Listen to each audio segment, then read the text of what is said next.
그렇게 얘기할 수 있기 때문에 분명하게 그건 정확하게 계량은 할 수 없지만은 상당히 큰 효과가 있었다. 답이 됐습니까? 예, 안녕하세요. 저는 국문학과 정다영이라고 하는데요. 예, 강의 잘 들었습니다. 예, 저는 개인적으로 문화에 대해서 굉장히 관심이 많은데요. 아까 이제 부회장님께서 말씀하신 걸 들어보니까 어떤 제도나 룰을 바꾸기 위해서는 문화가 이제 뒷받침되는 힘이 굉장히 강하다고 말씀을 하시더라고요. 그래서 저는 문화가 가진 힘이 크다고 보는데 저희가 이제 대학생들을 대상으로 이렇게 말씀을 해주시는 것만큼 그런 기회인 만큼 이제 대학생들이 앞으로 예비 사회인이 되잖아요. 그래서 그런 어떤 그 대학생들이 가진 가치관이나 신념이 굉장히 중요하다고 생각을 하거든요. 그렇다면 부회장님께서 지금 이 자리에 계시면서 대학생들한테 하고 싶은 어떤 말씀이라던가 대학생들이 가져야 되는 문화에 대해서 어떤 인식을 가지고 계신지 한번 듣고 싶습니다. 네. 아까 영문과 학생이 질문했고 또 국문과 학생이 질문해서 참 반가운 생각이 드는데, 그러니까 저 자신이 경제학을 전공했지만은 기업 경영을 하면서 사실은 제가 뼈저리게 느낀 것 중에 하나가 이 학교에서 배우는 경영학 지식보다는 좀 더 내가 인문학 공부를 좀 더 했었을 걸, 이런 생각을 하는데, 실제로 이 CEO로서 의사결정할 적에 필요한 것들이 물론 사원 때는 뭐 어떤 회계학 지식이라든지 이런 부분들이 응용이 되긴 하지만은 일단 임원이 되고 특히 CEO가 되고 이렇게 올라오면은 사실은 그 인문학적인 소양이 굉장히 중요한 것 같아요. 그렇기 때문에 그 여러분들도 아까 제가 이 선한 마음을 가진 그런 인재를 원한다고 그랬는데, 그러기 위해서는 여러분들이 사실은 그 어떤 그 전문 지식이 조금 더 있고 덜 있고보다는 더 중요한 것이 그런 어떤 인성에 대한 그런 교육, 특히 그 인문학적인 소양이 굉장히 중요하다고 생각을 합니다. 특히 이 경영학이나 뭐 이런 쪽에서 얘기를 들어보면은 사실은 그 어떤 기업에서 어떤 사람을 원하느냐 하고서 어떤 스킬을 자꾸 강조를 하는데, 사실은 그런 부분보다는 기업에서 사실은 여러분들이 와서 일할 적에 뭐 미적분을 못 풀어서 뭐 어떤 그 지식이 모자라서 할 수 없는 일이 기업 활동에서 그렇게 많지는 않습니다.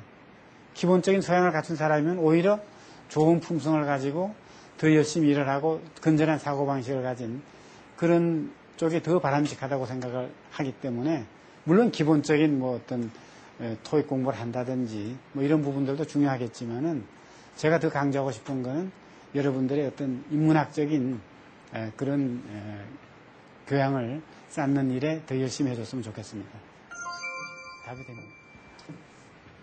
예, 안녕하세요. 경영학과 졸업반인 최희란이라고 합니다. 창조적 혁신에 대해서 말씀하셨는데 어디서 창조적인 아이디어를 얻어야 하는지 저희는 굉장히 관심이 많은데 어디서 얻어야 될지 잘 몰라서 그게 궁금합니다.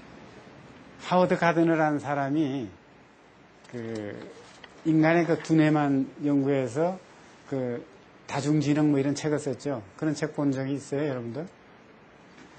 그 하워드 가드너가 얘기하는 그 다중지능이라는 게 보면은 그럼 우리가 얘기하는 소위 그 IQ만 있는 게 아니고 그 어떤 공간지각력이라든지 심지어는 그분은 이 자성하는 능력까지도 지능으로 봤거든요.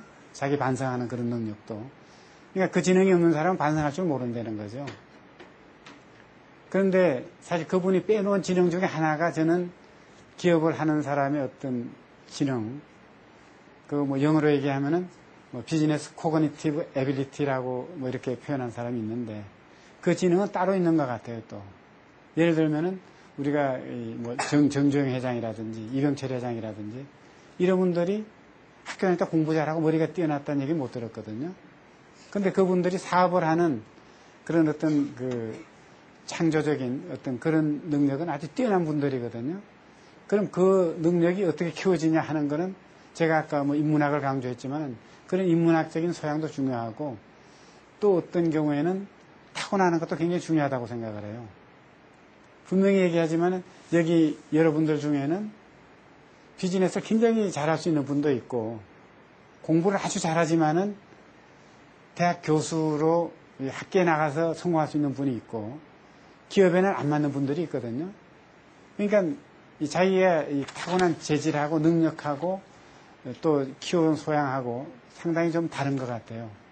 그래서 제가 기업에서 일을 하면서도 어떤 상사분을 볼 적에 아, 저분은 대학 교수하시면 잘하실 분이다. 회사에 잘못 들어왔구나. 이렇게 생각할 때가 있거든요. 근데 본인은 굉장히 똑똑하고 자기가 의사결정을 잘한다고 생각을 하는데 내가 보기엔 그게 아니거든요. 그러니까 이 기업에서 어떤 창조적인 능력하는 건 여러 가지 복합적인 요인에 의해서 결정이 되는 거고 그게 반드시 또 훈련에 의해서만 키워질 수 있는 것도 아니고 어느 정도 타고나는 부분도 있고 거기에 어떤 뭐 후천적인 노력도 필요하겠죠. 그렇기 때문에 한마디로 어떻게 한다 정의해서 말씀드리긴 굉장히 어려운 것 같습니다. 답이 됩니까? 네, 답변 감사드립니다. 여러분들께서 궁금하신 점이 굉장히 많으시리라고 생각이 드는데요. 시간 관계상 질의응답 시간은 이것으로 마치도록 하겠습니다.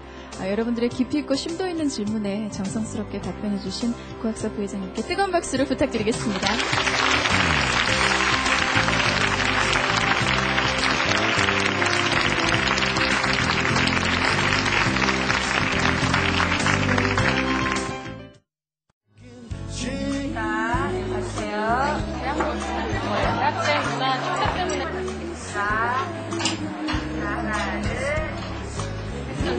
감사합니다. 벤자민 프랭클린의 삶을 기술한 책입니다. 행복의 본질은 결국은 인간이 가장 행복을 느낄 때가 자기로 인해서 다른 사람이 행복을 느낄 때다. 이렇게 생각을 하고 그분은 꾸준히 결국은 남을 위해서 살았다고 생각하지만은 그거보다는 그것 때문에 자기 자신이 행복했다.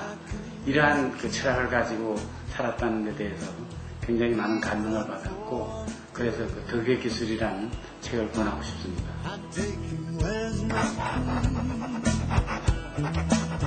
I